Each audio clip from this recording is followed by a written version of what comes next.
En 1994, Abdoal vient à Île-des-Chênes. Il épouse la Syrienne Neval et a 5 ou 6 enfants avec elle. En 2010, il divorce et entame une liaison avec Yasmin. Elle est sa nièce, également mariée et a 4 ou 6 enfants. Yasmin quitte probablement son mari et s'installe dans un refuge pour femmes. Abdoal et Yasmin veulent probablement s'enfuir ensemble. Mais la famille de Yasmin est contre cette relation et menace Abdoal de mort.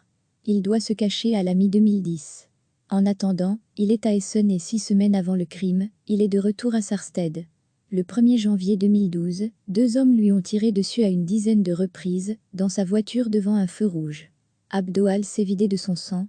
Une semaine plus tard, un Syrien de 47 ans est arrêté à Gelsenkirchen, qui aurait fourni les armes du crime. Il est considéré comme le porte-parole d'un clan très répandu. La voiture de fuite a également été retrouvée. Environ 2 semaines après le crime, Mohamedo, 38 ans, le mari de l'amant d'Abdoal, est arrêté. Il est libanais avec un passeport allemand et s'était caché avec son frère. Le deuxième auteur est toujours en fuite.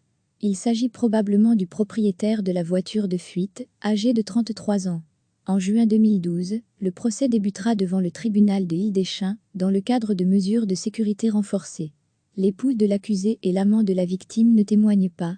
La mère, âgée de 32 ans, n'est pas apte à être jugée et ne peut pas voyager et est logée dans un endroit secret, dit-on. La sœur de la victime témoigne que son frère et sa maîtresse se sont rencontrés en 1996. Mais à ce moment-là, la femme avait déjà été promise à l'agresseur. Elle avait accepté. Plus de 15 ans plus tard, tout le clan du concessionnaire automobile de Gelsenkirchen, qui avait été initialement arrêté, a décidé d'assassiner Abdoal.